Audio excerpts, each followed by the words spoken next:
یہ سوال ہے مفتی صاحب، عید میلاد النبی منانا کیسا ہے؟ سجاوٹ کرنا، نعتیں سننا کیسا ہے؟ نعتیں سننا تو جائز ہے، پڑھنا بھی جائز ہے، باعث ثواب ہے، لیکن جو منانے کا کانسیپٹ ہے نا عید میلاد النبی، یہ بدعت عمل ہے۔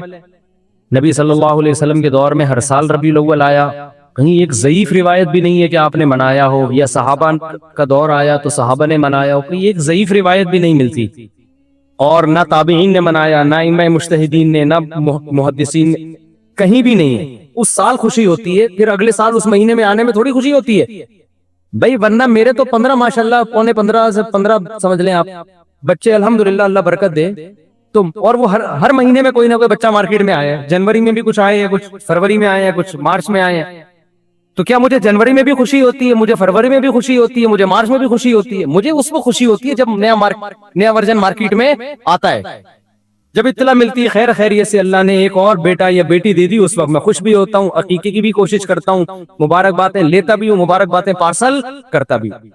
اگلے مہینے وہی سال آتا ہے تو ہمیں تو یاد نہیں ہوتا کہ اس مہینے ہمارا بچہ پیدا ہوا تھا، کسی کو بھی یاد نہیں ہوتا، اپنا یاد نہیں ہوتا کہ ہم اس مہینے پیدا ہوئے تھے۔ یہ تو سالگرہ کا کانسیپٹ گوروں کا ہے، انگریزوں کا ہے، اسلام کا تھوڑی ہے۔ یہ یوم پیدائش منانا یہ کس کا کانسیپٹ ہے؟ انگریزوں کا کانسیپٹ ہے۔ وہ 25 دسمبر یوم پیدائش مناتے ہیں، وہ اپنا یوم پیدائش بھی مناتے ہیں، برتھ ڈے جسے کہا جاتا ہے۔ اسلام میں برتھ ڈے کا کوئی تصور ہے؟ نہیں ہے نا تصور، تو نبی کا برتھ ڈے بھی منانا کہاں سے جائز ہو گیا؟ اور اہم ترین بات یہ کہ رسول اللہ صلی اللہ علیہ وسلم نے پیر کے دن روزہ رکھا ہے، اور آپ نے یہ فرمایا کہ یہ میرا یوم ولادت ہے۔ اب روزہ اور جو تہوار ہیں، خوشی کے تہوار، وہ دونوں جمع ہو سکتے ہیں؟ عید کا دن روزے کا ہو سکتا ہے؟ روزہ رکھا شاید اسی حکمت سے کہ لوگ اس کو خوشی کا دن بنانا نہ شروع کر لیں۔ عید کے دن روزہ رکھنا جائز ہے؟ رمضان ختم ہوگا تو عید آئے گی، ختم نہیں ہوگا تو عید نہیں آئے گی۔ تو تہواروں پہ نہاتا بھی ہے انسان، بتیاں بھی لگاتا ہے، اچھے کپڑے بھی پہنتا ہے، اچھے چپل بھی پہنتا ہے، مبارک بادیں بھی دیتا ہے۔ نبی نے پیر کا روزہ رکھ کے بتا دیا کہ آج منانے والا دن نہیں ہے، سمجھتے ہیں اس کو سیلیبریٹ نہیں کر سکتے، کیونکہ روزہ اور تہوار ایک دوسرے کے اپوزٹ ہیں۔ جمعے کا دن بھی اسلام میں ایک قسم کی عید ہے، نبی نے جمعے کے دن کی بھی روزے کے ساتھ خاص کرنے سے منع کیا آپ صلی اللہ علیہ وسلم نے، کیونکہ اس میں بھی نہاتے دھوتے، صاف ستھرے کپڑے پہنتے ہیں، 2 رکعتیں پڑھنے، ایک طرح کا یہ بھی خوشی کا دن ہے، بڑا دن ہے۔ لہذا جمعے کو بھی نبی صلی اللہ علیہ وسلم نے اسپیشلی روزہ رکھنا کہ جمعے کا اس لیے میں رکھوں گا، یہ منع ہے۔ ویسے آپ کو چھٹی ہوتی ہے کسی کی، آسان ہے جمعے کا، وہ ایک الگ بات ہے، لیکن اسپیشل فضیلت سمجھ کے جمعے کا روزہ رکھے گا تو یہ عمل کیا ہو جائے گا؟ بدعت۔ تو آپ ایک طرف اس کو عید کا دن بھی کہہ رہے ہو، اور ایک طرف آپ کہہ رہے ہو کہ یوم ولادت پہ نبی نے بخاری کی حدیث ہے روزہ بھی رکھا ہے۔ یہ باتیں نبی کی تعلیمات کے بالکل اگینسٹ ہیں، سمجھتے ہو؟ ایک اور بات جو میں اکثر کرتا رہتا ہوں کہ یہودیوں کے لیے بڑا دن تھا اتوار، ہفتہ، جو ان کا ایک قسم کا عید کا دن نا، مبارک دن۔ عیسائی یہودیوں کے بعد آئے، ان کے لیے کون سا ہو گیا؟ اتوار۔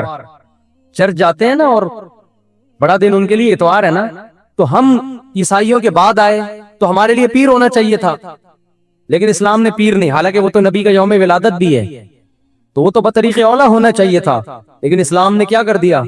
نہ اس دن کو اہمیت نہیں دی، نہیں، واپس جمعے کو چلے جاؤ۔ شاید اس میں یہ حکمت تھی کہ کہیں یوم ولادت کو سیلیبریٹ کرنا نہ شروع کر دیں لوگ، مبارک باتیں دینا نہ شروع کر دیں، منانا نہ شروع کر دیں۔ تو روزہ تو بالکل تہوار کے اگینسٹ ہے، اور ویسے بھی عید میلاد النبی رات کو منائی جاتی ہے زیادہ۔ اسلامی تہواروں میں کوئی تہوار بھی رات کو منانے کا نہیں ہے، اسلام میں راتیں عبادتوں کے لیے ہے، منانے کے لیے نہیں ہے۔ تہوار ہمیشہ دن میں منائے جاتے ہیں، جمعے کی نماز دن کی روشنی میں ہوتی ہے، مغرب کے بعد ہوتی ہے۔ ہم جمعہ جو مناتے ہیں دن کی روشنی میں مناتے ہیں نا۔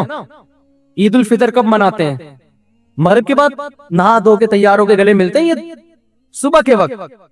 عید الاضحیٰ کب ہوتی ہے؟ صبح کے وقت۔ غیر مسلموں کے تہوار رات کو ہوتے ہیں۔ عیسائیوں کا کرسمس کب ہوتا ہے؟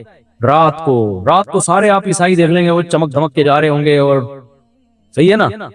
اسلام میں تہوار دن میں، رات میں نہیں ہے، راتیں سونے کے لیے یا عبادت کرنے۔ لیلۃ القدر یہ تہوار ہے یا عبادت کی رات ہے؟ یہ دن میں یا رات میں؟ بولو۔ شب برات 15 شعبان یہ عبادت کی رات ہے یا تہوار ہے؟ اس میں اختلاف ہے علماء کا، جمہور عبادت کے قائل ہیں، تو عبادت کی رات ہے تو عبادت کی ہے نا، لیکن وہ دن میں یا رات میں؟ وہ رات میں۔ تہوار کب ہوتے ہیں؟ دن میں ہوتے ہیں اسلامی. اور عبادت کی راتیں کون سی ہوتی ہیں؟ وہ رات میں ہوتی ہیں. سمجھتے ہو کہ نہیں سمجھتے ہو؟ عیسائیوں کے ہاں، یہودیوں کے ہاں الٹا ہے. ان کے تہوار کب ہوتے ہیں؟ رات. وہ رات میں جشن کرتے ہیں. تو آپ عید میلاد النبی میں چراغاں کر رہے ہو رات میں، منا کب رہے ہو؟ رات میں. یہ تو ویسے ہی عید کا جو اسلام نے کانسیپٹ دیا اس کے بالکل اگینسٹ ہے. یہ یہود و نصارہ کا طریقہ ہے رات میں منانا. اور اس میں ایک حکمت بھی ہے. راتوں میں اگر آپ کو تہواروں کی اجازت دے دی جائے نا، تو راتوں میں اس طرح کی ایکٹیویٹیز سے گناہ کی طرف جانے کا خطرہ زیادہ ہوتا ہے. تبھی عیسائیوں میں کرسمس میں گڑبڑے بھی بہت ہوتی ہیں، شرابیں بھی پی جاتی ہیں، بہت کچھ ہوتا ہے. اسلام نے صبح صبح اچھے بچوں کی طرح رات کو جلدی سو جاؤ، صبح صبح نہا دھو کے مسجد آؤ، مصلے آؤ، عید ملو، کھاؤ پیو، موج مستی کرو، پتلی گلی سے نکل جاؤ. تو اس میں موج مستی میں شراب کباب آتا ہی نہیں ہے نا، آئے گا ہی نہیں، کیونکہ وہ تو راتوں کے کام ہے. شراب کباب دن کے کام تھوڑی ہے. لیکن آپ نے جو عید میلاد النبی کا کانسیپٹ پیش کیا، وہ نبی کے عمل کے بھی خلاف. نبی روزہ رکھ رہے ہیں پیر کے دن، اور نبی صلی اللہ علیہ وسلم تہوار منانے کا حکم دے رہے ہیں دن کے وقت میں. آپ نے کہا نہیں رات کو منائیں گے ہم. نبی صلی اللہ علیہ وسلم نے ہمیں کہا کہ لِكُلِّ قَوْمٍ عِيدٌ وَلَنَا عِيدَانِ، ہر قوم کے لیے ایک دن عید کا ہوتا ہے، ہمارے لیے 2 دن. آپ نے کیا کر دیے؟ 3 دن. اس حدیث کی بھی آپ نے مخالفت کر دی. اور اسلام میں برتھ ڈے منانا نہیں ہے، سالگرہ منانا نہیں ہے، آپ نے اس کی بھی مخالفت کر دی اسلام کے اس حکم کی. پھر اسلام نے عیسائیوں کے لیے ہفتہ تھا، یہودیوں کے لیے ہفتہ تھا، عیسائیوں کے لیے اتوار تھا. اسلام نے نبی کے یوم ولادت کے بجائے کوئی اور دن مبارک کر دیا. آپ نے اس حدیث کی بھی کیا کی؟ مخالفت کر دی. تو آپ تو مخالفت پر مخالفت کرتے چلے جا رہے ہیں قرآن و سنت کی، نبی کی سیرت کی. پھر نبی کی زندگی میں درجنوں بار ربیع الاول آیا، صحابہ کی زندگی میں، ابو بکر کی زندگی میں، عمر، عثمان، علی رضی اللہ عنہم، اہل بیت کی زندگی میں، تابعین کی زندگی میں کوئی ایک ضعیف روایت بھی نہیں ہے کہ کسی صحابی نے ربیع الاول کی مبارکباد دی ہو یا کوئی عام معمول سے ہٹ کے کوئی کام کیا ہو. ایک چراغ جلایا ہو، ایک موم بتی جلائی ہو، یا کوئی حلوہ پکایا ہو، یا کوئی مٹھائی کھلائی ہو کسی کو، ضعیف روایت بھی نہیں ہے. یہ تمام دلائل اس بات کا تقاضا کرتے ہیں کہ جو کچھ ربیع الاول میں ہم اور آپ کر رہے ہیں وہ اسلام کی تعلیمات نہیں ہے، وہ سراسر A to Z کیا ہے؟ بدعت ہے. ویسے بھی اگر یہ اسلامی تہوار ہوتا نا تو خوب سمجھ لو، دنیا میں جتنے بھی مذاہب ہیں ان کا 20 مسئلوں میں اختلاف ہوتا ہے، تہواروں میں ان کا اختلاف نہیں ہوتا. عیسائیوں میں جو لبرل عیسائی ہے نا، وہ بھی کرسمس کے موقع پہ کرسمس مناتے ہیں، تہوار پوری قوم مناتی ہے. ہندوؤں کی جو ہولی کا دن ہے وہ پوری قوم کے لیے ہے کہ نہیں ہے؟ 20 فرقے ہوں گے ہندوؤں کے، ہولی میں سب متفق ہیں. یہی وجہ ہے کہ مسلمانوں کے جتنے فرقے ہیں عید الفطر میں سب کیا ہے؟ متفق. یکم شوال، ہاں اس کی تعین میں پشاور کا شوال الگ شروع ہوگا، ہمارا الگ ہوگا، وہ ایک الگ بات ہے. لیکن ہے کیا؟ فرسٹ شوال. بریلوی کیا، دیوبندی کیا، اہل حدیث کیا، شیعہ کیا، سنی کیا، جتنے فرقے ہیں سب کا اتفاق ہے بھئی تہوار کب ہوگا؟ یکم شوال کو. کیوں؟ تہواروں کے معاملے میں مذہب کنفیوژن نہیں چھوڑتا، کنفیوز نہیں، کیونکہ نبی نے منایا نا تہوار، ساری دنیا نے دیکھا، تو وہی فرسٹ شوال کو منا رہے ہیں. اور دوسرا تہوار ہے 10 ذی الحجہ کو، جو بقرعید ہے. پوری دنیا میں کتنے ہی مسلمانوں کے فرقے ہو، بقرعید کب منائی جاتی ہے؟ 10 ذی الحجہ. کرسمس کب منائی جاتی ہے؟ 25 دسمبر کو. ہندوؤں کی ہولی کا بھی ایک خاص تاریخ ہے، سکھوں کے جو ایک تہوار ہے اس کا بھی ایک خاص دن ہے، اس میں کوئی اختلاف نہیں ہے. اگر عید میلاد النبی مسلمانوں کی سچی مچی کی عید ہوتی، تہوار ہوتا، اس میں اتنا اختلاف نہ ہوتا. اتنا اختلاف ہے، پورے سعودیہ کی ایک گلی میں بھی کوئی ایک بتی بھی نظر نہیں آئے گی آپ کو. ایسا ہے کہ نہیں ہے؟ پاکستان میں گھر گھر سجے ہوئے ہیں، پورے مکہ مدینہ میں، ریاض میں، جدہ میں کہیں بھی ایک بتی بھی نظر نہیں آئے گی، ایک چراغ بھی نظر نہیں آئے گا. یہ کیسا تہوار ہے؟ پورے عرب دنیا میں کہیں بھی نہیں منایا جا رہا، انڈیا پاکستان میں دھوم دھام سے منایا جا رہا ہے. یہ خود اس کی علامت ہے، اتنا بڑا اختلاف ہونا کہ یہ تہوار نہیں ہو سکتا. پھر پاکستان میں بھی کھارا در میں منایا جا رہا ہے، ڈیفنس میں نہیں منایا جا رہا. کراچی میں کم منایا جا رہا ہے، چھانگا مانگا میں، چیچا وطنی میں زیادہ منایا جا رہا ہے. معذرت کے ساتھ چیچا وطنی میں نہیں، یا کچھ کسی اور علاقے میں، سمجھ رہے ہو؟ پھر جو پسماندہ علاقے ہیں ان میں زیادہ منایا جا رہا ہے، پڑھے لکھے علاقوں میں کم منایا جا رہا ہے. پھر جن علاقوں میں منایا جا رہا ہے ان میں بھی پورا نہیں منایا جا رہا. جیسے ہمارے علاقے میں اگر ناظم آباد میں منایا جا رہا ہے، ایک گلی میں منایا جا رہا ہے، دوسری گلی میں پتہ ہی نہیں. پھر جس گلی میں منایا جا رہا ہے، اس گھر میں منایا جا رہا ہے، پڑوسی کے گھر میں نہیں منایا جا رہا. تو یہ اس کی علامت ہے بھائی، یہ تہوار اگر ہوتا تو ساری دنیا کے مسلمان اس پر متفق ہوتے. کھوپڑی شریف میں بات آ رہی ہے کہ نہیں آ رہی ہے؟ تو اس لیے یہ اتنے بات اس کے غلط ہونے کے دلائل ہیں نا اس کو عید میلاد النبی کو منانے کے، کہ بہت ہی کوئی ضدی اور ہٹ دھرم ہوگا تو کہے گا کہ یہ منانا چاہیے ان دلائل سننے کے بعد. اور دیکھو مجھ پہ آپ نیگیٹو کمنٹس کر سکتے ہو، مجھے آپ کہہ سکتے ہو میرا یہ کلپ مارکیٹ میں جائے گا نا تو یہ دیوبندی، یہ وہابڑے، اور یہ ان کو کیا پتا، ان کو نبی سے محبت نہیں ہے. لیکن خدا کی قسم، آپ جس خدا کو خوش کرنے کے لیے یہ کام کر رہے ہو نا، اس خدا کو کوئی دھوکا نہیں دے سکتا. قیامت کے دن آپ کو ان دلائل کا جواب اللہ کے سامنے دینا پڑے گا. ہمارے نبی نے فرمایا جب قیامت کے دن بہت سے لوگ جن کی صورتیں وہ ہوں گی جو میری امت کی صورت ہوتی ہے، وہ لوگ آئیں گے حوض کوثر پہ پانی پینے کے لیے، میں پلانا چاہوں گا، فرشتے ان کو ہٹائیں گے، میں کہوں گا یہ تو میرے امتی ہیں. کیوں؟ ان کے گیٹ اپ سے لگ رہا ہوگا. فرشتے کہیں گے نا نا نا نا نا، ان لوگوں نے آپ کے دنیا سے جانے کے بعد آپ کے دین میں نئی نئی چیزیں ایجاد کر لی تھی. تو فرشتے ہمارے نبی صلی اللہ علیہ وسلم کے دستے مبارک سے ان کو حوض کوثر کا پانی پینے نہیں دیں گے. اور حدیث میں بھی آتا ہے نبی صلی اللہ علیہ وسلم ان کو دھتکاریں گے. تو آپ نبی کے عشق میں وہ کام کر رہے ہو جس کی وجہ سے آپ نبی صلی اللہ علیہ وسلم کے دستے مبارک سے قیامت کے دن محروم ہو رہے ہو. سمجھتے ہو کہ نہیں سمجھتے ہو؟ تو نبی کی محبت میں وہ کام کرو جس سے نبی کی شفاعت کے مستحق بن جاؤ. نبی بلائے آؤ، میں تجھے اپنے ہاتھ سے میں تجھے حوض کوثر پلاؤں گا. ایسا نہ ہو کہ آپ ربیع الاول کو منا رہے ہو، اس نبی کی یاد میں محبت کا اظہار کر رہے ہو، اور یہی محبت کا اظہار جو غیر شرعی طریقے سے ہے، قیامت کے دن نبی کی شفاعت سے آپ کو محرومی کا ذریعہ بنا دے. سمجھتے ہو کہ نہیں سمجھتے؟ باقی کمنٹس ایسے جب کوئی کلپ جاتا ہے تو بہت لوگوں نے الٹے الٹے کمنٹس لکھے ہوتے ہیں، وہاں بڑے اور یہ، اور لکھ دو بھائی گورنمنٹ کی طرف سے کوئی پابندی نہیں ہے، ہم بھی میدان حشر میں جائیں گے، آپ بھی میدان حشر میں آؤ گے. تو اگر اللہ آپ کے دلائل سے متاثر ہے تو ہمیں کوئی اعتراض نہیں ہے. ہمیں تو یہی سمجھ میں آ رہا ہے کہ نہ نبی نے منایا، نہ صحابہ نے منایا، نہ تابعین نے منایا. پھر نبی نے پیر کا روزہ رکھ کے تو اس کا تہوار ہونے کی بالکل ہی نفی کر دی، کیونکہ روزے اور بھوکا رہ کے تھوڑی خوشی منائی جا سکتی ہے. آپ کا بیٹا پاس ہوا، آپ کہتے ہیں خوشی میں تو بھی روزہ رکھ، میں بھی روزہ رکھ. وہ کہے گا میں مٹھائی کے چکر میں تھا یار، تیرا بیٹا پاس ہوا ہے، تو مجھے بریانی کھلائے گا، تو کہہ رہا تو بھی نہیں کھا، میں بھی نہیں کھاؤں گا. ایسا ہوتا ہے؟ آپ کی شادی ہو گئی، ولیمہ ہے، ولیمے میں آپ نے کیا کہا بھئی خوشی ہے، ایسا ہے کہ اب کل بھی ہمارا بھی روزہ، آپ کا بھی روزہ. ابے تیرے بیٹے کا ولیمہ ہوا ہے تو کھلا نا. تو نبی نے پیر کو روزہ رکھ کے بتا دیا کہ یہ کھانے پینے کا دن نہیں ہے. اور اب ایسا نہ ہو کہ 12 ربیع الاول کو روزہ رکھنا شروع کر دیں، وہ بھی ٹھیک نہیں ہے، کیونکہ پیر کا رکھا ہے، 12 کا وہ بھی نہیں رکھا. یہ تو ایک پیر کا رکھ کے جو سبق ملتا ہے وہ یہ کہ میری ولادت کا دن وہ تہوار کے طور پہ اس کے منانے کا کوئی کانسیپٹ اسلام میں نہیں ہے. سمجھتے ہو کہ نہیں سمجھتے؟ اتنے واضح دلائل ہیں بھائی. پھر بھی اگر کسی کی سمجھ میں نہ آئے تو ہم تو پولیس میں تو ہے نہیں کہ ہم زبردستی سمجھا دیں، ہم تو بیان نہیں کر سکتے ہیں. ہمارے گھر کے آگے بھی بتیاں لگی ہوئی ہیں لوگوں نے، ہمارے پڑوسیوں میں بھی لوگ بتیاں لگا رہے ہیں، حلوے پکا رہے ہیں. میں تو کبھی کسی کو نہیں جا کے چھیڑتا، بے تو اتنا گھنٹہ بیان کیا تیری سمجھ میں نہیں آیا. تو ہم پولیس میں نہیں ہے بھائی، ہم بتا سکتے ہیں، ماننا ہے مان جاؤ. میں نے جس دن محرم کے حلیم کے دیگ کے خلاف بیان کیا، اسی رات پوری گلی میں ہمارے دیگیں چلتی رہی ہے نا، وہ لڑکے گھوٹے لگاتے رہے. تو مجھے کسی نے کہا ان لڑکوں کو بتاؤ جا کے کہ آج بیان ہوا ہے اور آج ہی آپ یہ کام کر رہے ہو. میں نے کہا یار ہم پولیس میں نہیں ہیں، ہم نے جو بات کرنی تھی کر لی. اب یہ لڑکے لونڈے لپاڑے لگے ہوئے ہیں، اللہ کسی کو دیگ میں گرا کے مار دے وہ خود ہی سزا دے. بعض دفعہ اللہ کا غضب آتا ہے، آپ الٹ گئے دیگ کے اندر ہی گر گئے آپ. تو میں نے کہا ہم تو بددعا بھی نہیں کر سکتے، تو ہمارا کام ہے سمجھانا. ہم نے سمجھا دیا اب کون دیگ میں کیا کر رہا ہے، کون دیگ کے اندر گھس رہا ہے، کون کھا رہا ہے، یہ ہمارا ہیڈیک، یہ پولیس کا کام ہے. ٹھیک ہے نا؟ پولیس کرے گی تو ٹھیک ہے، نہیں کرے گی تو پولیس سے اللہ پوچھ لے گا. پولیس نہیں کرے گی، پولیس کہے گی گورنمنٹ نے منع کیا ہوا ہے، تو گورنمنٹ جانے، اللہ جانے. ہمارا کام پیغام پہنچانا ہے، ہمارا کام پیغام مسلط کرنا نہیں ہے. تو ربیع الاول کو عید میلاد النبی منانا ہم یہی کہتے ہیں جائز نہیں ہے. اس کے اتنے سارے دلائل ہیں، پھر بھی کسی کی سمجھ میں نہ آئے تو پھر وہ جانے. پڈے بازی نہ کرو، لوگوں کو جا کے نا تانے نہ دیا کرو، بس اس سے نقصان ہو. دیکھو قرآن میں نا بڑے علمی نکات ہیں. قرآن کہہ رہے یعتذرون الیکم اذا رجعتم الیہم لترضوا عنہم.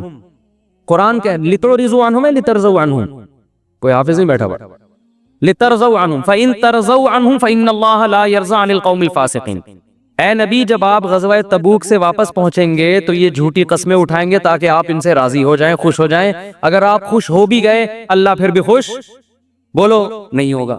دیکھو یہاں نبی کو خوش کرنے کا ثواب کیوں نہیں مل رہا؟ کیونکہ یہاں نبی کو خوش کرنے سے مقصد اللہ کو خوش کرنا نہیں ہے. تو قرآن کہہ رہا ہے ایسی خوشی کا میں ایسی خوشی پہ خوش نہیں. اور کعب ابن مالک، مرارہ ابن ربی اور ہلال ابن امیہ، ان 3 صحابی نے سچ بول کے نبی کو ناراض کر دیا. منافقین نے جھوٹ بولا نا کہ یہ عذر تھا، یہ عذر تھا، ہم تبوک میں اس لیے نہیں آ سکے، یہ مسائل تھے، یہ مسائل تھے. نبی عالم الغیب نہیں، آپ نے کہا چلو بھائی ایسے ہی ہوگا، آپ خوش ہو گئے، ٹھیک ہے بھائی جاؤ، کوئی سزا نہیں، کچھ بھی نہیں. اللہ نے کہا آپ خوش ہیں، اللہ نہیں خوش ان سے.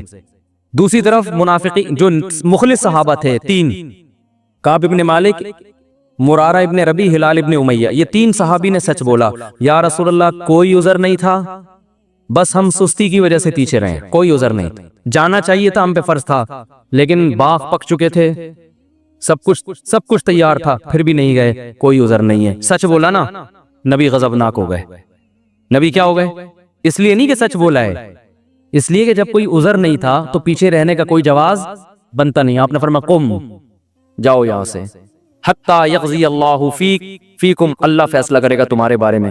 40-50 دن بائیکاٹ ہوا، یہاں تک کہ صحابی کہتے ہیں نبی نے سلام تک کا جواب نہیں دیتے تھے. کیا گزری صحابہ پر، مگر قرآن کہہ رہے ہیں میں کیا تھا ان سے، بولو راضی تھا، کیونکہ مجھے خوش کرنے کے لیے انہوں نے سچ بولا. تو پھر اللہ نے پیغمبر کو بھی راضی کر لیا بعد میں، اور اتنا خوش ہو گئے پیغمبر، فرمایا اللہ نے تمہاری تو. اچھا اور سنیں، اسلام کے عقیدے بتا رہا ہوں کتنے واضح ہیں کہ ہم اسلام کو فالو کسی مدرسے کی کسی بندے کی وجہ سے نہیں کرتے. اور یہ بھی بتا دوں، اس ایک بندے کی وجہ سے مدرسوں کو بدنام کرنا کہ مدرسے ایسے ہوتے ہیں، یوں ایسے ہوتے ہیں، یہ بھی وہی زیادتی ہے جس کا میں نے ابھی تذکرہ کیا. جب حضرت کعب ابن مالک کی توبہ قبول ہوئی تو ان کو خوشخبری پہنچی، وہ نبی کے پاس آئے. آپ صلی اللہ علیہ وسلم کا چہرہ حدیث میں آتا ہے استنار وجہہ کأن وجہہ قطعۃ قمر، ایسے چمک رہا تھا جیسے 14ویں کا چاند. آپ نے کیا فرمایا؟ ابشر بخیر یوم مر علیک منذ ولدتک امک، اے کعب اس دن کی خوشخبری قبول کرو کہ جس دن سے تمہاری ماں نے تمہیں جنا ہے، آج تک ایسا خوشی کا دن تمہاری زندگی میں نہیں آیا، اس دن کی مبارکباد ہو تمہیں. حضرت کعب مالک نے کیا کہا؟ امن کا ام من عند اللہ، یہ خوشخبری آپ کی طرف سے یا اللہ کی طرف سے؟ نہیں آ رہی بات. اس فکر میں لگے ہوئے ہیں کہ اللہ راضی ہے کہ نہیں ہے. دیکھو نبی کے راضی ہونے کا تو یقین ہو گیا نا. یہ نہیں سمجھ میں آیا، یہ تو آسان کیس نہیں ہے، بہت مشکل کیس. ارے جب نبی کا چہرہ 14ویں رات کی طرح چمکتا ہوا دیکھ لیا، نبی مبارکباد بھی دے رہے ہیں کہ خوشخبری ہو اور سب معاف، بس اب میں راضی، اب میں خوش، تو کعب ابن مالک کو فکر کیا لگی ہوئی ہے؟ نہ یا رسول اللہ ذرا کلیئر کریں، بات صاف بتائے، یہ خوشخبری اللہ کی طرف سے ہے یا یعنی اللہ بھی راضی ہوا ہے کہ نہیں ہوا؟ فرمایا لا بل من عند اللہ، نہ میری طرف سے نہیں. کس کی طرف سے؟ اللہ. میں بھی اس لیے خوش ہوں کہ اللہ خوش ہے، اللہ نے معاف کر دیا ہے، اس لیے میں بھی خوش ہوں. پھر کعب ابن مالک خوش ہوئے ہیں. تو بھائی اسلام میں اصل کون ہے؟ اللہ. تبھی علماء کہتے ہیں کسی سے تنہائیوں میں گناہ ہوا ہو بالفرض، اللہ نہ کرے، اور اس نے توبہ کر لی، پھر لوگوں کو پتہ چل گیا، لوگ تانے دینے پہ تو ویسا تھا، ان تانوں کی پرواہ بولو مت، بولے نہ تمہارا جرم کیا اور نہ ہمیں تم سے معافی مانگنے کی ضرورت، جس سے کیا وہ جانتا ہے. لوگوں کو لفٹ کرایا کرو زیادہ، کیونکہ لوگ اس چیز کو مسلط کر لیتے ہیں. ہمارے حضرت کے پاس ایک بندے کا فون آیا لندن سے، کہتا ہے یار میں نے گناہ کیا تھا، پکڑا گیا، کہتے اب میں نے توبہ کر لی، رو رو کے گڑگڑا کے اتنی معافیاں مانگی کہ اللہ نے بھی دل میں سکون ڈال دیا کہ میں نے تجھے معاف کر دیا. کہ لیکن پبلک معاف کرنے کے لیے تیار نہیں. پبلک جب بھی گزر کرے ہے نا وہی، تو پبلک کا دل تو چھوٹا ہوتا ہے نا، پبلک کا دل کیا ہوتا ہے؟ چھوٹا. تو ایسی صورت میں پبلک کو زیادہ لفٹ نہیں کرائیں. بولے جاؤ تمہاری ایسی کی تیسی، ہم جانے اللہ کہنے تو کون ہوتا ہے بھائی میرے کو. اور قرآن کے الفاظ دیکھو یار، وَمَن يَعْمَلْ سُوءًا أَوْ يَظْلِمْ نَفْسَهُ ثُمَّ يَسْتَغْفِرِ اللَّهَ يَجِدِ اللَّهَ غَفُورًا رَحِيمًا. ایسے وجد والی آیتیں ہیں. فرمایا جو بھی گناہ کرے گا، اپنی جان پہ ظلم کرے گا، ظلم ہو گیا، گناہ ہو گیا، شیطان نے بہکا دیا اس کو، غلط ہو گیا اس سے، حقوق العباد سے اس کا تعلق نہیں ہے، کیونکہ حقوق العباد میں پھر اس بندے سے بھی معافی مانگنا ضروری. کچھ جرائم ایسے ہیں جو اللہ اور بندے کے آپس کے معاملات. فرمایا پھر اس کو خیال ہوا کہ بھائی خدا تو انتقام لے گا، اور ویسے بھی غیرت کے خلاف ہے، جس نے اتنے احسانات کیے اس کو ناراض کرنا. قرآن کہہ رہا ہے ثم یستغفر اللہ، پھر وہ اللہ سے کیا کرتا ہے؟ معافی. کیا عجیب الفاظ ہیں. اللہ نے یہ نہیں فرمایا غفارہ اللہ، اللہ اسے معاف کر دے گا، نہ نہ نہ، یہ انداز نہیں ہے، یہ اللہ اس سے انتقام نہیں لے گا. فرمایا یجید اللہ غفور الرحیم، وہ اللہ کو پائے گا، وہ دیکھے گا کہ اللہ غفور بھی ہے اور رحیم، وہ دیکھے گا اپنی آنکھوں سے. یہ ایسے ہے جیسے ہم کسی کو دعوت دیں کہ آپ ہماری دعوت پہ آؤ، آپ پوچھتے ہیں کیا کیا ملے گا. ایک طریقہ ہوتا ہے آپ بتائیں بھائی بریانی کا انتظام بھی ہے، کباب بھی ہیں، اور اللہ بھلا کرے چکن کا بھی انتظام ہے، اور کڑھائی بھی ہے، 2-4 چیزیں اور بتا دی آپ نے، تو ذہن میں رکھ کر آئے گا ٹھیک ہے بھائی یہ چیزیں ہوں گی. ایک اسٹائل یہ ہوتا ہے وہ کہ بھائی کیا ملے گا، تو آپ اس کو بتائیں جب تم آؤ گے نا تو میری دعوت میں پہنچنے کے بعد تمہیں محسوس ہوگا کہ وسیم بھائی چھوٹے موٹے سیٹ نہیں ہے. وسیم بھائی نے دعوت، یہ جی تم پالو گے، یہ چیز محسوس کرو گے کہ وسیم بھائی طبیعت کے تنگ، ایسا دسترخوان ہوگا، چھوڑو بریانی کباب، وہ غریبوں والی باتیں ہیں. کیا بریانی، مسالے والی بریانی، اور مفتی صاحب کے بیان سنتے رہتے الٹے الٹے، مسالے والی بریانی، چپلی کباب، کوئٹہ کی چائے. ابے بھائی چھوڑو یہ باتیں، یہ تو کہیں کھانچے وانچے میں پڑی ہوئی ہوگی. یجید تم پاؤ گے، مجھے محسوس کرو گے کہ یہ چھوٹا موٹا سیٹ نہیں ہے. دسترخوان دیکھ کے اندازہ ہو جائے گا بھائی کوئی بہت بڑا آدمی ہے. قرآن کیا کہتا ہے؟ جو گناہ کرے گا اور توبہ کرے گا یجید اللہ غفور الرحیم. اللہ یہ نہیں فرما رہے کہ اس کو معاف کروں گا، اللہ فرماتے ہیں جیسے کوئی بندہ دعوت پر آئے تو آپ کہو بھائی تم پاؤ گے کہ میں چھوٹا موٹا سیٹ نہیں ہوں. ہاں میں اس پہ واقعہ سنا رہا تھا کہ حضرت مولانا طارق مل صاحب ایک دفعہ کویت کے شہزادوں نے ان کی دعوت کی، تو اب وہ کیا تصور دماغ میں لے کے گئے ہوں گے. فرماتے میں حیران ہو گیا، اونٹ کے بچے صحیح پورے روسٹ نہیں آئی سمجھ میں. آپ کو پتہ ہے اونٹ کا بچہ کسے کہتے ہیں؟ اونٹنی کے جو بچے ہوتے ہیں نا وہ ذبح کر کے کھال اتار کے کنووں میں پورے روسٹ چاول بھر کے دسترخوان پر رکھے. بکرے روسٹ تو سنے ہوں گے، اونٹ روسٹ نہیں سنے ہوں گے. اب جو شہزادے ہیں ان کے لیے یہ کوئی اتنی بڑی چیز نہیں ہے، ان کی یہ بریانی ہے، ٹھیک ہے نا، ان کی بھی کیا ہے. اب ان سے اگر مولانا طارق جبیل صاحب پوچھیں شہزادوں سے جی آپ کی دعوت ہے کیا کیا ملے گا، تو ان کو غصہ آئے گا نا، نہیں آ رہی سمجھ میں یار. او بھائی ان کو غصہ آئے گا نا کہ یار ہم کویت کے شہزادے ہیں، ہماری کرنسی دیکھو، اور ہم یہاں کا تو غریب آدمی اتنا پرتکلف کھانا کھاتا ہے، اور تم شہزادوں سے پوچھ رہے ہو کھانے میں آپ کو غم ہو رہا ہے کہ پتہ نہیں بریانی ملے گی کہ نہیں ملے گی، پتہ نہیں روٹی ہوگی کہ نہیں ہوگی. تو اگر وہ ان سے پوچھتے تو وہ جواب میں یہ تھوڑی کہتے کہ یہ بھی ہے یہ بھی ہے، وہ کہتے بھائی آ جاؤ پتہ چلے گا شہزادوں نے دعوت کی ہے. آ جاؤ گے تو پتہ کیا چلے گا؟ پتہ چل جائے گا کہ شہزادہ بھی کوئی نائجیریا کا نہیں، کہاں کا؟ کویت کا، عرب شہزادہ ہے، اس کی دعوت ہے، آپ آئیں. اور ان کو پتہ چل گیا، انہوں نے بیان میں بھی بتا دیا. تو اللہ کا انداز یہی ہے، فرمایا تم سے کتنا بڑا جرم ہو جائے، کتنا بڑا جرم، یہاں تک کہ نبی نے فرمایا کہ اللہ فرماتے ہیں یا عبادی لو بلغت ذنوبک عنان السماء، تم نے گناہ کرتے کرتے کرتے کرتے زمین آسمان کے خلا کو بھر دیا، اتنے گناہ ہو گئے. ثم استغفرونی، پھر ایک دن تمہیں خیال آیا یار یہ غلط ہوا ہے، یہ نہیں ہونا چاہیے تھا، رب کو منانا چاہیے، بالآخر اس کا انجام برا ہے، گناہ کی سزا ملتی ہے. تو آپ نے ہاتھ اٹھا کے اللہ سے معافی، کسی اور کے در پہ نہیں گئے، کسی کی پرواہ بھی نہ کرو کون کیا کہہ رہا ہے، اللہ سے معافی مانگی. تو حدیث کے الفاظ کیا ہیں؟ قرآن کے الفاظ بھی عجیب ہے جو میں نے بتائے. قرآن کے الفاظ کے اللہ فرماتے ہیں معاف کرنا، تو یہ تو ہلکی بات ہے نا، معاف کروں گا تو مطلب یہ کہ یہ بریانی ملے گی، کوفتے ملیں گے، سالن، یہ تو ہم نے بتا دیا نا. اللہ فرماتے ہیں توبہ کر کے دیکھ تو اللہ کو غفور اور رحیم پائے. غافر نہیں، راحم نہیں، غفور مبالغہ ہے. تو اللہ کو محسوس کرے گا کہ تیرا رب چھوٹا موٹا معاف کرنے والا نہیں ہے، رحیم کا مطلب بہت رحم کرنے والا ہے. اور اللہ یہ تجھے دکھائے گا، دکھائے گا کا مطلب کیا ہے؟ تیرے دل میں سکون پیدا ہو جائے گا کہ میرے رب نے مجھے معاف کر دیا. یہ توبہ کا پہلا انعام ملتا ہے دنیا میں، معاف بھی کرے گا اور اطمینان بھی دلا دے گا کہ معاف کر دیا. تعلق، وہ اطمینان کی علامت کیا ہے؟ اللہ سے جو تعلق ٹوٹا ہوا تھا وہ آپ کو جڑا ہوا محسوس ہوگا. گناہ کی وجہ سے جو دل میں کالک آ گئی تھی وہ کالک آپ کو ختم ہوتی ہوئی نظر آئے گی. یہاں تک علماء کہتے ہیں کہ بعض لوگ گناہ کر کے ایسی توبہ کرتے ہیں کہ گناہ سے پہلے جو اللہ کا ان سے تعلق تھا نا، گناہ کے بعد جب توبہ کی تو اس سے زیادہ اچھا تعلق پیدا ہو جاتا ہے ان کا. پہلے سے بھی زیادہ اچھا اللہ کی محبت پیدا ہو جاتی ہے۔ یہ تو قرآن میں، حدیث میں کیا آتا ہے کہ اگر زمین اور آسمان کے خلا کو تم نے گناہ کر کر کے پر کر دیا، ثم استغفرونی، پھر مجھ سے مغفرت طلب کرو، لغفرت، معاف کروں گا۔ اتنا کافی تھا نا یہ جملہ؟ یار نہیں آ رہی سمجھ میں۔ دیکھو اللہ یہ کہہ دیتے کہ زمین اور آسمان کے خلا کو پر کر دیا، مجھے ناراض کیا ہے نا، پبلک کے پاس جانے کی ضرورت نہیں۔ عیسائیوں میں پادریوں کے پاس جا کے معاف کرواتے ہیں، اتنے پیسے لے لو معاف کر دو۔ اللہ کہتے ہیں پادری کا کیا بگاڑا ہے تم نے؟ ناراض مجھے کیا ہے، نماز چھوڑی ہے مجھے ناراض کیا، زنا کیا مجھے ناراض کیا، انٹرنیٹ پر فحش فلمیں دیکھی مجھے ناراض کیا، یہ جو ہو رہے ہیں گناہ آج کل، کچھ بھی کیا مجھے ناراض کیا نا، آؤ میرے سامنے گڑ گڑاؤ۔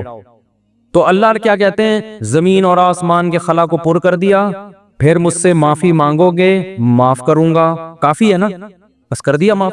آگے اللہ ایک اور جملہ بناتے ہیں، لا ابالی، کسی کی پرواہ۔ بولو اردو میں لفظ سماتے ہو تو بڑا لا ابالی قسم کا آدمی ہے، سنا یہ لفظ؟ ہاں بولنے میں کچھ ٹیکس لگتا ہے، لا ابالی کہتے ہیں نا، یہ عربی کے لفظ سے آیا لا ابالی۔ لا کا مطلب نہیں، ابالی کا مطلب پرواہ نہیں کرتا میں کسی کی، جیسے جو آدمی کسی کی پرواہ نہیں کرے بڑا لا ابالی سا آدمی ہے۔ تو اللہ کیا کہتے ہیں؟ لا ابالی، معاف کروں گا، کسی کی پرواہ نہیں۔ کیا مطلب؟ یہ جملہ لگانے کی کیا ضرورت تھی؟ جملہ اس لیے لگایا جا رہا ہے کہ بہت سے نیک لوگوں کو اعتراض ہو سکتا ہے، اے اللہ اتنے سارے گناہ سیکنڈوں میں معاف، یہ بات ہماری کھوپڑی میں بولو نہیں ہو، کچھ تو تھوڑی سی ہوتی۔ جیسے ایک بیٹا نافرمان ہو، 20 سال باپ کو ستاتا رہے، اب باپ کو زندگی بھر ستایا، اس باپ نے کہا ایسی کی تیسی ہے، ابھی دیکھتا ہوں میں جائیداد سے آگ کر دوں گا، میں یہ کر دوں گا۔ باپ بوڑھا ہو گیا، مرنے لگا ہے بھائی، اب جائیداد کی تقسیم کا وقت آ رہا ہے، اور اب یہ گیا، اس کو پتا ہے کہ اب تو سارا معاملہ خراب، زندگی بھر ستاتا رہا۔ آخر میں آ کے ابا سے کہتے ہیں ابا I am very very sorry. ابا کہتے ہیں چل جا معاف کیا۔ دوسرے بیٹوں کو آئے گا نا غصہ، ہے بھائی ابا یہ کیا، یہ تو آپ کے رحم دل ہونے سے ناجائز فائدہ اٹھا رہے ہیں بھائی، ابھی آپ کے جانے کا وقت ہے، اور یہ آگے سوری کر کے چلا گیا۔ تو ابا اگر ابا ہوں گے تو دوسرے بچوں کو کیا بولیں گے؟ باپ تم ہو یا میں ہوں؟ کیا خیال ہے؟ باپ تم ہو یا ٹھیک ہے تمہارا مشورہ ہے، میں نے سوچ لیا۔ باپ بہرحال کون ہے؟ میں، میری مرضی، میری جائیداد ہے، میری میراث ہے، میں کسی کو بھی نہ دوں، میں صدقہ کر دوں، جاؤ۔ لیکن انسان کا اتنا ظرف ہوتا نہیں ہے۔ اب اللہ پر تو موت واقع نہیں ہوگی، لیکن انسان پر تو موت واقع ہوتی ہے، اور موت کے بعد رحمت کے چانسز ختم، توبہ کے دروازے بند، ساری زندگی گناہ کرتا کرتا اب موت سے پہلے اللہ سے کیا کہہ دیتا ہے؟ آئی ایم سوری، معاف کرتا ہے۔ تو اللہ کہتے ہیں کہ میں معاف کر کے، آگے پہلے ہی بتا دیا کہ کسی کو اعتراض کرنے کا حق، اللہ کو پتا ہے بہت سارے لوگ آئیں گے، یا اللہ یہ کیا ہے، یہ کیا، یہ کیا، اتنے سارے گناہ ہو رہے ہیں اور اس نے معافی اور 1 سیکنڈ میں معاف، یہ تو تیری حکمت کے خلاف ہے، یہ تو مصلحت کے خلاف ہے، یہ تو یوں ہے، یہ تو ناانصافی ہے۔ اللہ کہتے ہیں بولنے دو، مجھے پرواہ، بولو نا، نہیں تم نے تھوڑی جہنم بنائی ہے، میں نے بنائی ہے، نافرمانی اس نے میری کی، معاف کرنے کی طاقت مجھے ہے، تو میں جس کو چاہوں معاف کروں، تمہیں کیا تکلیف ہو رہی ہے؟ تم اپنی بات کرو مجھ سے کہ تمہیں کسی جرم کے بغیر میں سزا تھوڑی دے رہا ہوں۔ یہ جو الفاظ ہیں نا لا ابالی، یہ بڑے زبردست الفاظ ہیں۔ مجھے اس پر اکثر ایک چٹکلا یاد آتا ہے، وہ میں ہر بیان میں جب بھی اس حدیث کی تفسیر کرتا ہوں وہ سناتا ہوں کہ اس کی مثال کیسے ہے۔ اس کی مثال ایسے ہے، یہ جن لوگ پہلے سے بیان سن رہے ہیں انہیں یہ واقعہ سنا ہے، نئے لوگ بھی آ جاتے ہیں نا، پرانے والے اصل میں اعتراض کرتے ہیں یار وہ گھسے پٹے قصے بار بار سنا کے نا تھک گئے ہم۔ تو بھائی آپ کے لیے گھسے پٹے، نئے لوگوں کے لیے اب کوئی مارکیٹ میں نیا آئے گا تو بتائیں گے ہم، اب آ ہی نہیں رہا۔ تو وہ ایک اونٹ، ایک بیل اور ایک دمبا، یہ بس واقعہ سنا کے بیان ختم کرتا ہوں، میں کچھ چند سوالات کے جواب دینے۔ اونٹ، بیل اور دمبا یہ کہیں جنگل میں سفر کے لیے نکلے، کھانا ختم، ایک گٹھڑی نظر آئی گھاس کی، اب تینوں میں پھڈا ہو گیا۔ اونٹ کہہ رہا ہے میں کھاؤں گا، بیل کہہ رہا ہے میں کھاؤں گا، دمبا کہہ رہا ہے میں کھاؤں گا۔ اونٹ نے کہا دیکھو میں تمہارا بزرگ ہوں، ہم تینوں ایک معیار بنا لیتے ہیں، جو اس معیار پہ پورا اترے گا وہ کھانا وہ کھائے گا۔ یہ پیشکش کس نے کی؟ اونٹ نے۔ اس نے کہا میں قبیلے کا بڑا ہوں، دیکھو تو اب میں جو سجیشن دوں گا اس پر عمل کرو۔ تو ہم تینوں میں سے جو اپنا سب سے پرانا ہونا ثابت کر دے گا کہ جو دنیا میں سب سے پہلے آیا ہے وہ اس گٹھری کا مستحق ہے۔ اونٹ کا خیال تھا میں ہی ہوں، بزرگ ہے، لوگوں نے کہا چلو جی بزرگوں کا احترام اسلام میں ٹھیک ہے، واجب ہے۔ دمبے نے کہا ٹھیک ہے بھائی میں اپنا ثابت کرتا ہوں میں بہت پرانا ہوں۔ انہوں نے کہا کتنا پرانا؟ انہوں نے کہا دیکھو یہ ابراہیم علیہ السلام نے بچہ ذبح کیا، نہیں ہوا تو دمبا آ گیا۔ یہ روایت صحیح نہیں ہے لیکن چلو فرض کر لیتے ہیں دمبا آ گیا، اس کا مطلب میں 4000 سال سے، ابراہیم علیہ السلام کے دور میں بھی میں تھا۔ اونٹ چکرا گیا، اس نے بولا یہ تو پہلی گیند پہ ہی آؤٹ ہو رہا ہوں میں۔ تو بیل نے بولا کہ آدم علیہ السلام جب زمین پہ آئے تھے زمینداری کے لیے ٹریکٹر ایجاد نہیں ہوئے تو کچھ تو اگایا ہوگا نا، تو کھیتی باڑی کس سے کی تھی انہوں نے؟ بیل سے، اس کا مطلب میں کب سے ہوں؟ دمبا تو آؤٹ ہو گیا نا۔ اونٹ پریشان کہ کمبخت اس سے پہلے تو تاریخ لکھی نہیں گئی ہے، اس سے پہلے تو تاریخ لکھی اور سجیشن بھی میری تھی۔ اونٹ ٹینشن میں آیا، اس نے کیا کیا وہ گھاس کی گٹھری اٹھا کے اپنے کوہان پہ رکھی۔ تو دمبے نے بولا بھائی میں تو بہت پرانا ہوں۔ اس نے بولا مانتا ہوں، میں نے کب کہا؟ آپ بہت پرانے ہیں، میں آپ کے بعد آیا ہوں۔ بیل نے کہا میں تو اس سے بھی پرانا ہوں۔ اس نے کہا میں نے بولا کہ آپ پرانے نہیں ہیں، تو بھائی یہ پھر ہمیں دو۔ اس نے کہا دم میں تو لے لو۔ اس نے کہا ہمت ہے تو اٹھا لو، اونٹ کے کوہان سے کون اٹھائے گا؟ چلو دفعہ یہاں سے، تمہاری ایسی کی تیسی، سجیشن بھی خود ہی دی۔ بولا جس میں دم ہے لے لے بھائی، چلو اس کو کہتے ہیں لاؤبالی۔ نہیں آئی بات سمجھنے؟ اللہ ایسا نہیں کرتا کہ وہ اپنی تجویز کے خلاف چلے۔ یہ تو میں نے صرف واقعہ سمجھانے کے لیے کہ بھائی اللہ کے سامنے کون لڑ سکتا ہے، اللہ کے سامنے کون دلائل دے سکتا ہے کہ اللہ وہ اتنے سارے گناہ کیے تو 2 منٹ میں معاف کر رہا ہے۔ اللہ کہتے ہیں جو جس نے دلائل کے امار لگانے ہیں نا پہلے لگا کے رکھے، کتابوں میں لکھے، پورے رسالے لکھ دے، میری نظر میں اس کی کوئی ویلیو نہیں ہے، کیونکہ خدا میں ہوں تم نہیں ہو، نافرمانی میری کی ہے، تمہاری تھوڑی، تمہیں کیوں تکلیف ہو رہی ہے؟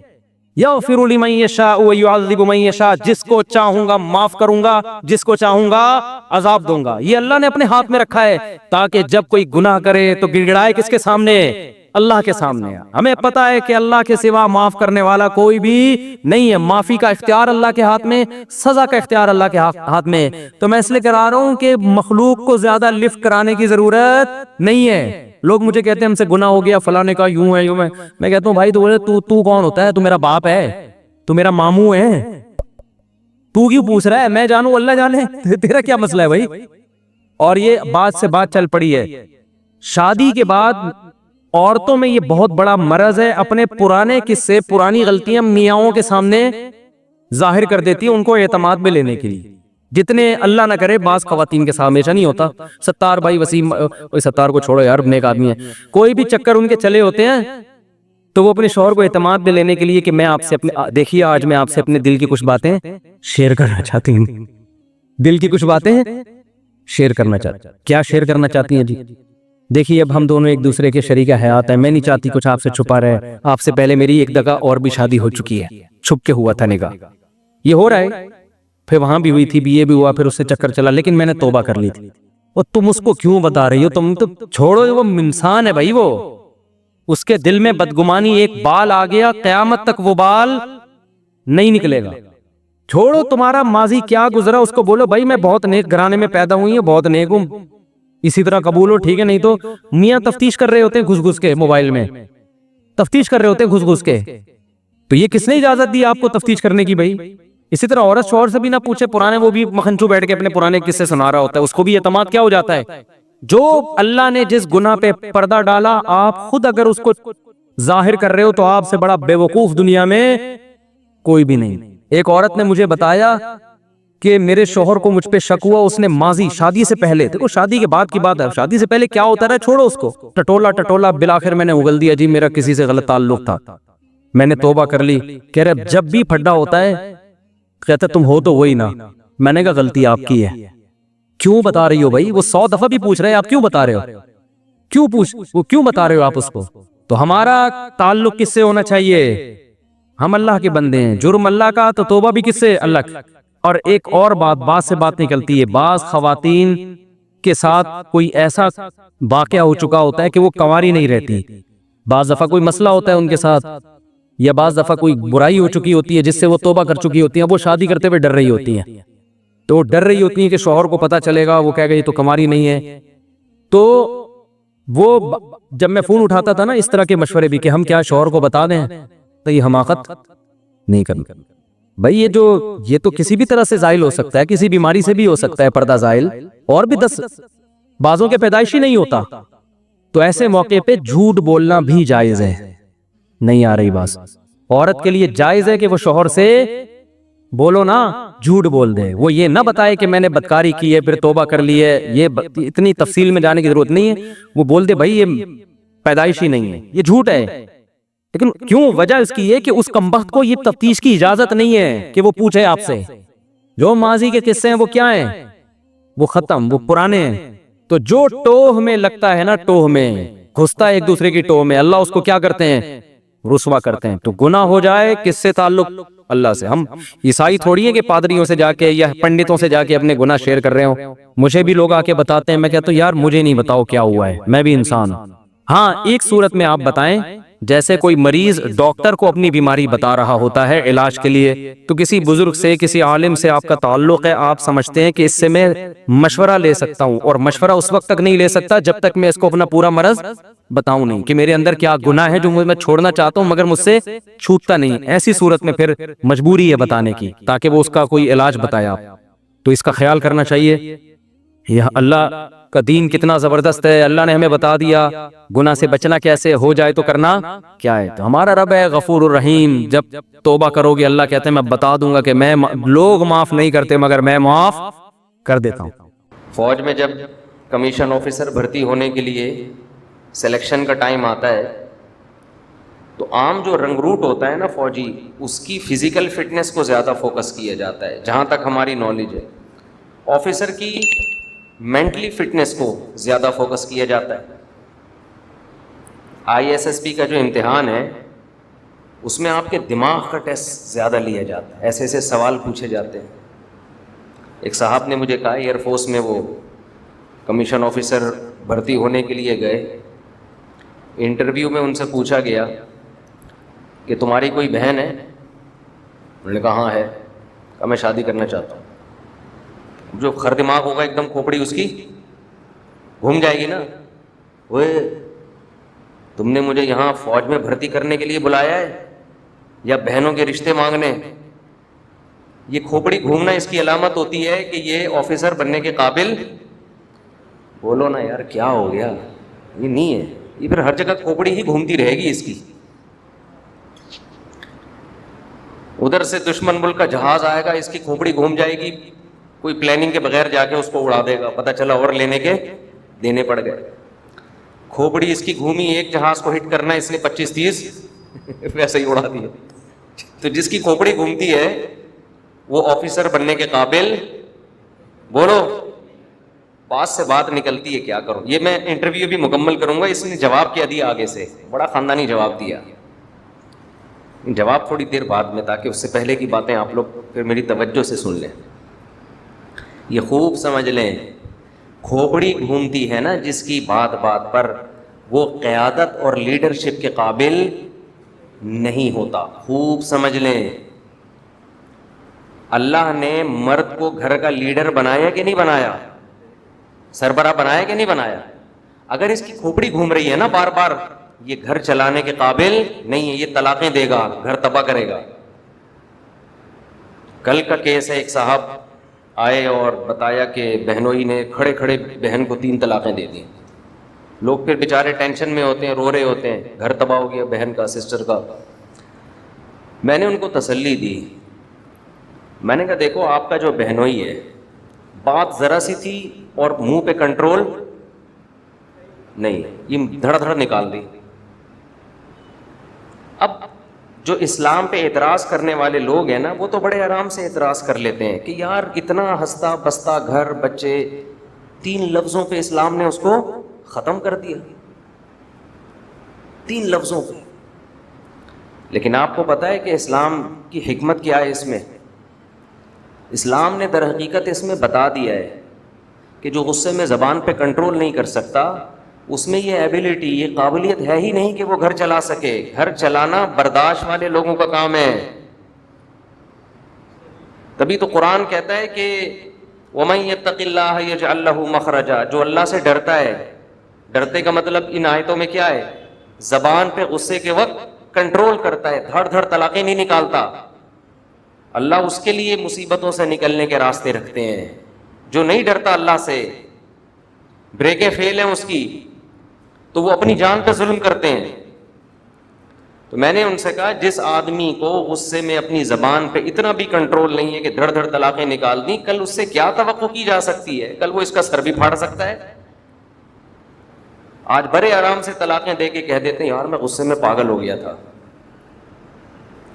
بھائی تیرے ہاتھ میں بندوق ہوتی تو بندوق سے مار دیتا, بڑے آرام سے کہہ دیتا میں غصے میں بولو پاگل. تو میں نے کہا کہ یہ جو دھڑ دھڑ دھڑ 3 طلاقیں نکال دیں, اب بڑے آرام سے گھننا بنا ہوا کہہ رہا ہے کہ یار مسٹیک, بائی مسٹیک, غصہ کہہ رہا ہے نا, کل یہی آدمی چاقو مار دے گا, کہے گا یار میں غصے میں کیا ہو گیا تھا, پاگل. اور ہو رہے ہوتے ہیں لوگ, کل یہی گولی مار دے گا اور غصے میں, اور کرتے ہیں لوگ. اب تو میڈیا اتنا فاسٹ ہو گیا ہے, سوشل میڈیا ہر چیز لوگوں کے سامنے لا کے رکھ دی. آپ نے کچھ وقت پہلے واقعہ نہیں دیکھا, معصوم دودھ پیتی بچی رو رہی ہے, باپ غصے میں آ کے اس کے گولی مار دیتا ہے. یہ ہو رہے ہیں واقعات. تو ایسا آدمی اگر غصے میں طلاقیں نکال دے اور شریعت کمپرومائز کا دروازہ بند کر دے, خدا کی قسم یہ زیادہ بہتر ہے, یہ زیادہ بہتر ہے بنسبت اس کے کہ کل یہ بیوی کے گولی مار دیتا, کل چاقو مار دیتا, کل منہ توڑ دیتا, اس کا بازو توڑ دیتا. اللہ کی حکمتوں اور مصلحتوں کو پورے طور پر اللہ کے علاوہ کوئی بھی نہیں سمجھ سکتا. ہمارا علم ناقص, ہماری نالج ناقص. اللہ جب قانون بناتا ہے تو ساری دنیا کو دیکھ کے بناتا ہے, کسی ایک شخص کے مفاد نہیں دیکھتا.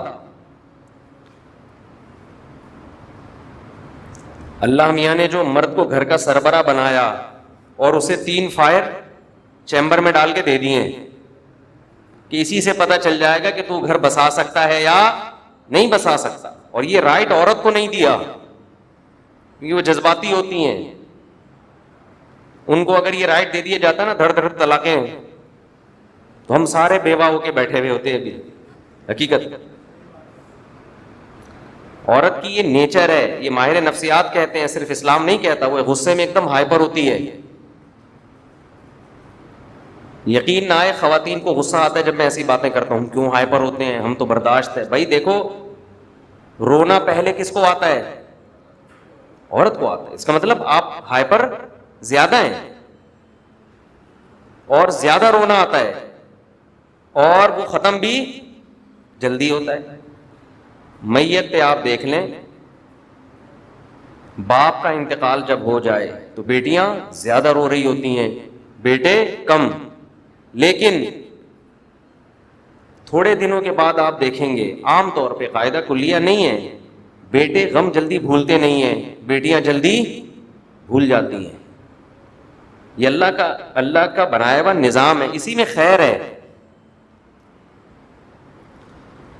اور یہ ماہر نفسیات کی بات میں کر رہا ہوں, یہ جو میں نے, یہ ہوائی بات نہیں ہے. ماہر نفسیات, امریکہ سے ایک کتاب چھپی تھی,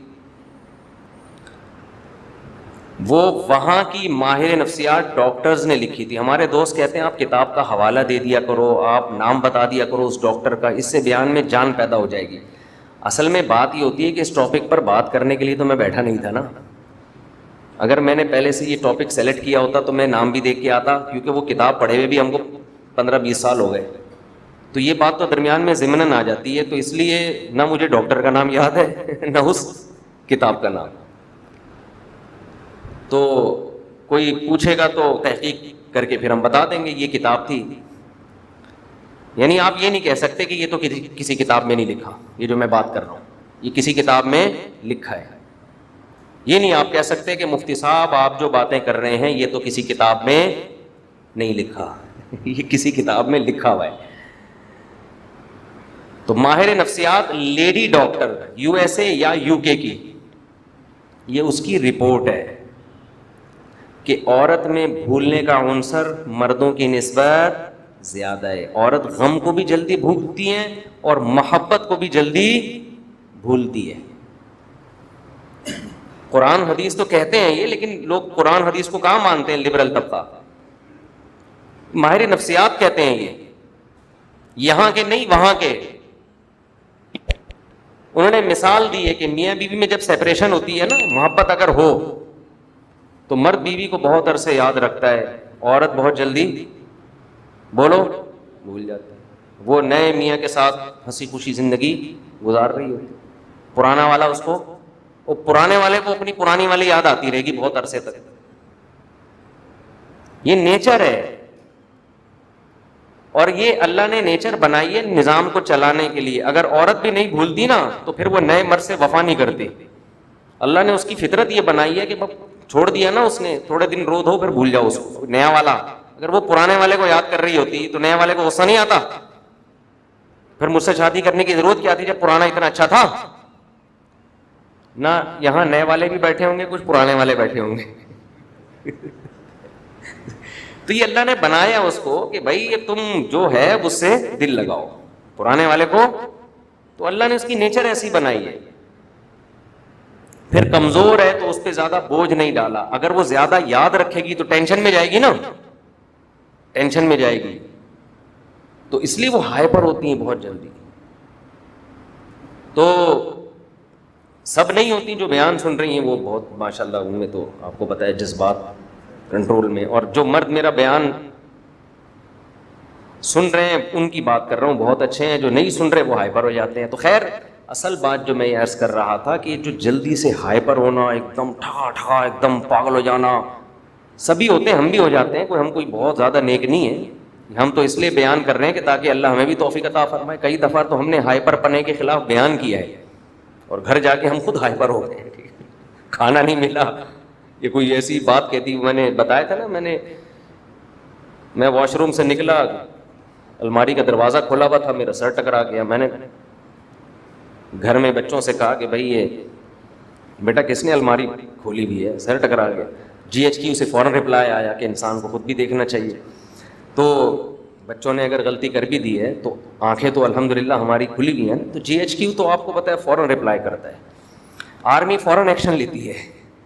ٹھیک ہے نا. تو لیکن خوب سمجھ لو کہ جو سربراہ ہے اگر اس میں برداشت نہیں ہے تو وہ گھر نہیں چلا. اللہ نے مرد کو گھر کا سربراہ اس لیے بنایا ہے کہ اس میں برداشت زیادہ ہے. اور اگر آج کل کے مردوں میں جو برداشت ختم ہو گئی ہے تو پھر اللہ ان سے گھر بسانے کی نعمت چھین لیتا ہے. وہ دھکے کھاتے رہتے ہیں, طلاقیں دیں گے, پھر ادھر شادی, پھر طلاقیں دی, پھر ادھر شادی, پھر جو زندگیاں پھر طلاقوں کے بعد ہوتی ہے, مرد بھی برباد اور اس عورت کا تو بیڑا غرق ہو ہی جاتا ہے بیچاری. تو اس لیے یہ اسلام نے جو ہے نا بہت آسان بنا دیا ڈیورس کو, لیکن کہا ہے کہ یہ تمہاری زبان سے نکلے گا تو یہ چاقو ہے, یہ ریورس نہیں ہوگا. پہلے آپ دیکھ لو, ہم اپنے باپ دادا کو دیکھتے تھے, ماں باپ کو دیکھا, ہم نے اپنے بڑوں کو دیکھا, بڑی بڑی لڑائیاں ہوتی تھیں, غصے بھی ہوتے تھے, اختلاف بھی ہوتے تھے. زبان سے طلاق کا لفظ بولو نہیں نکلتا, یہ نہیں نکلتا تھا بھائی, یہ تو ہونٹ کو سی دیا ہے, یہ نہیں نکلے گا کچھ بھی نہیں. مائیں بچیوں کو کہتی تھی بیٹا ڈولی آئی ہے سسرال میں تو اب جنازے کی کھٹولی نکلے گی. اب کیا نکلے گی؟ جنازے کی چارپائی اٹھے گی, ایسے نہیں آ جانا وہاں. آج تو ایسے پاگل ہوئے ہیں یار, کھوپڑی گھومنے کو نا کمال سمجھا گیا ہے. یعنی نوجوان آدمی فخر سے بتا رہا ہوتا ہے اپنے دوستوں کو کہ دوست کو کہہ رہا ہوگا تجھے تو پتہ ہے تیرے بھائی کی کھوپڑی گھومتی ہے تو اسے کچھ سمجھ میں نہیں آتا. ابے یہ تو گدھے ہونے کی علامت ہے, یہ کوئی انسان ہونے کی علامت نہیں ہے. تیرے بھائی کی تو کھوپڑی گھومتی ہے پھر تو مجھے دیکھتا ہی نہیں ہوں. میرے سامنے دیکھو اتنے کیسز آتے ہیں نا مختلف ڈیزائن کے لوگ, میں ملاقاتوں کا ٹائم دیتا ہوں نا, میں پتہ ہے اس نتیجے پہ پہنچا ہوں کہ انسان کی بربادی میں اس کی کھوپڑی گھومنے کا جتنا دخل ہے اتنا کسی اور چیز کا دخل نہیں. کھوپڑی گھومنے سے ایسی ایسی غلطیاں کرتا ہے, لوگ میرے پاؤں میں گر کے رو رہے ہیں. ایسے ایسے کیسز آئے ہیں کہ حضرت ہماری کھوپڑی گھومی تھی, ہم نے یہ کر دیا, اس کے سائیڈ ایفیکٹ اتنے زیادہ ہیں, مجھے کہہ رہے ہوتے ہمیں بچا لو, قتل کر دیا کسی نے کھوپڑی گھومی. ایسے کیسز ہیں. میں مبہم کردار کو مبہم رکھ کے واقعات سناتا ہوں تاکہ کسی کا ذہن نہ جائے. ایسے کیسز ہیں کسی بات کوئی خبر ملی ایک دم ایکسائٹڈ ہو گیا, ایک دم جذباتی ہو گیا, اور پسٹل آج کل لوگ رکھ لیتے ہیں, آرام سے لائسنس بن جاتا ہے, لے جا کے بندہ مار دیا. بندہ مارنے کے بعد جو بندوں کی طرف سے اور اس کے رشتہ داروں کی طرف سے ری ایکشن آیا, اب وہ برداشت بولو نہیں ہو رہا. اب وہ پاگلوں کی طرح زندگی برباد ہو گئی, کیسز ہو رہے ہیں, پولیس الگ پکڑ رہی ہے, بھاگ رہے ہیں کبھی ادھر کبھی ادھر.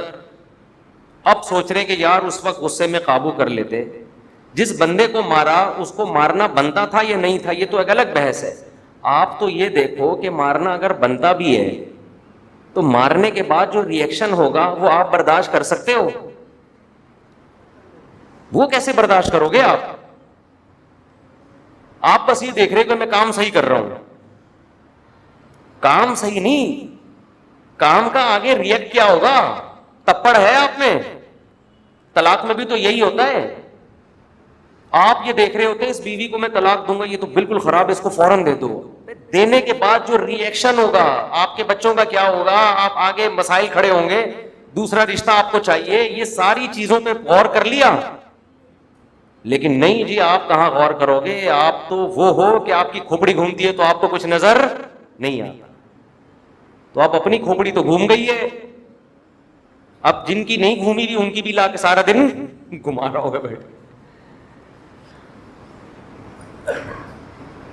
نبی صلی اللہ علیہ وسلم نے فرمایا نا, ایک صحابی کو بار بار یہ حدیث بیان کرتا ہوں کہ ان فیک خصلتین یحبہم اللہ ورسولہ, تمہارے اندر دو خاصیتیں ایسی ہیں جس کو اللہ اس کے رسول بہت پسند کرتے ہیں. یہ بار بار میں حدیث, مجھے اس حدیث کے بیان کرنے تو بڑا مزہ آتا ہے. ہمارے نبی کسی کے چہرے پہ تعریف کر رہے ہیں, حالانکہ نبی نے چہرے پہ تعریف سے منع کیا ہے,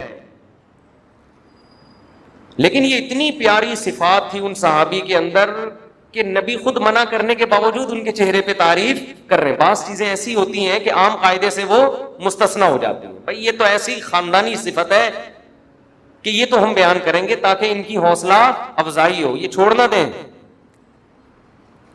اور میں کسی کے چہرے پہ اس کی تعریف کروں, غلطی ہو سکتی ہے. بھائی ہم انسان ہیں, کوئی وہی تھوڑی ہے, ہمارا تجزیہ ہے, صحیح بھی ہو سکتا ہے اور غلط بھی. نبی جب تعریف کریں تو اسٹیمپ لگا دی. صحابی کتنا خوش ہوتے تھے نا جب نبی صلی اللہ علیہ وسلم کسی صحابی کے تعریف کرتے تھے نا, تو صحابی کا دل بہت واہ واہ ہوتا تھا. خوب سمجھ لیں, اپنی تعریف سن کے خوش ہونا یہ کوئی بری چیز نہیں ہے, یہ نیچر ہے انسان کی. اترانا یہ بری چیز ہے, اپنی تعریف سن کے چوڑے میں آ جانا کیا ہے؟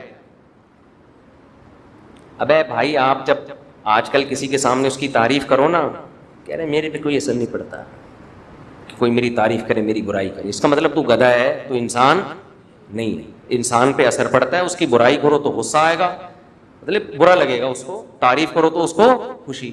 تو خوشی ہونا یہ نیچر ہے. ہاں بات یہ ہے کہ آپ اتنانا نہ شروع کر دیں اور اپنی اوقات نہ بھول جائیں. بعض دفعہ آپ کسی نے آپ کے سامنے تعریف کی, آپ میں یہ کوالٹی بہت اچھی ہے, اگر آپ میں واقعی ہے تو آپ بولو بھائی اللہ کا فضل ہے, اللہ کی دین ہے. اپنی اس نسبت کس کی طرف کر لو؟ اللہ کی طرف. اور دوسرا کام یہ کرو کہ اپنی برائیوں سے نظر نہ ہٹاؤ. آدمی اپنی تعریفیں سن کے اپنی خامیوں کو بھول جاتا ہے, یہ ایک خطرناک کام ہوتا ہے. تو اس لیے اگر کوئی آپ کی تعریف کرے تو ایسے لوگ اپنے سامنے رکھا کرو جو آپ کی برائیاں بھی کرتے رہیں, تاکہ بیلنس رہے. بیلنس تو بہت ضروری ہے نا, بیلنس ہی ختم ہو گیا کال کرنے کے قابل رہتے ہو آپ؟ یہ وہ والا بیلنس نہیں ہے, یہ دوسرا بیلنس ہے. تو ایسے لوگ بھی رکھو, اگر کوئی تعریف کر رہے تو آپ کی برائی بھی کر سکے. اب اس میں انسان کو اگر تکلیف ہوتی بھی ہے تو تھوڑی دیر برداشت کر کے سن لے, یہ سوچ لے کہ شاید یہ صحیح کہہ رہا ہو سکتا ہے یہ, اور آپ دیکھو کہ غور کرو گے تو لگے گا کہ واقعی یہ صحیح کہہ رہے ہیں. تو خیر میں عرض کر رہا تھا کہ جو بھی سربراہ ہوتا ہے نا گھروں میں, یہ ہائپر ہونا, ہاں ہو ایک دم غصے میں پاگلوں کی طرح, تو یہ آدمی گھر بسانے کے قابل بولو نہیں ہوتا.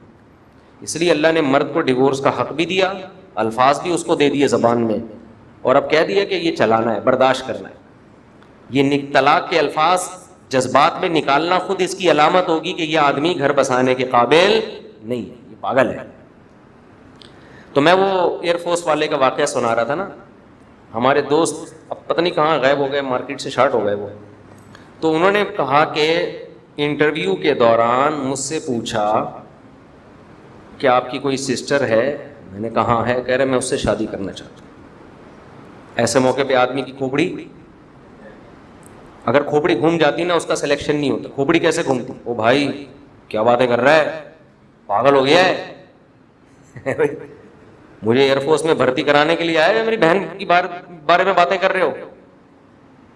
انہوں نے مجھے بتایا کہ میں نے ٹھنڈے پیٹوں اس کی بات کو سنا. میں نے کہا سر میں رشتہ دینے کے لیے بالکل ایگری ہوں, لیکن ہمارے خاندان میں ایک شرط ہے رشتہ دینے کی. اس نے پوچھا کیا شرط ہے؟ کہہ رہے ہمارے یہاں وٹا سٹا ہوتا ہے. یہ مجھے واقعہ سنا رہے تھے. کہہ رہے سر ہمارے یہاں کیا ہوتا ہے, رواج ہے وٹا سٹا کا. سمجھ میں آئی؟ سلیکشن ہو گئی, کیونکہ انٹرویو لینے والے کو اس کی بہن سے کیا دلچسپی بھائی, کامن سینس کی بات ہے نا, وہ کیوں کرے گا؟ تو وہ تو آپ کا مائنڈ چیک کر رہا ہے کہ کھوپڑی تو نہیں گھومتی. اندازہ ہو گیا بھائی اس کی کھوپڑی سیٹنگ پہ حاضر جواب ہے. اب ایسا نہ ہو کوئی بھی آپ کی سسٹر کا رشتہ مانگے تو آپ اٹا سٹا لگا دو آگے سے. پہلے ہی شادیاں کم ہو رہی ہیں مارکیٹ میں اور ٹینشنیں کھڑی ہو جائیں گی. تو میں یہ کر رہا تھا کہ ISSB میں جہاں تک ہماری ٹوٹی پھوٹی نالج ہے, ہمارے بھی کچھ رشتے دار فوج میں گئے, وہ بھی بتاتے ہیں کہ کیا چیک کیا جاتا ہے, کھوپڑا, مینٹل لیول چیک کیا جاتا ہے, ذہین. جو ماتحت فوجی ہوتے ہیں ان میں زیادہ ذہانت تو ان میں بھی چیک کی جاتی ہے کہ کچھ ہے بھی کہ نہیں, اندر سے بالکل خالی نہ ہو, لیکن بہت زیادہ مینٹل لیول ان کا اونچا ہونا ضروری نہیں ہے. تو اس سے اصول, دنیا کا بھی اصول, شریعت کا بھی اصول, کہ قیادت لیڈر بننے کا حق کس کا ہے؟ جس کے پاس دماغ ہے. جانوروں کے پاس دماغ بولو نہیں ہوتی, ذہانت نہیں ہوتی. دماغ تو ہوتا ہے, ذہانت نہیں ہوتی ان کے پاس.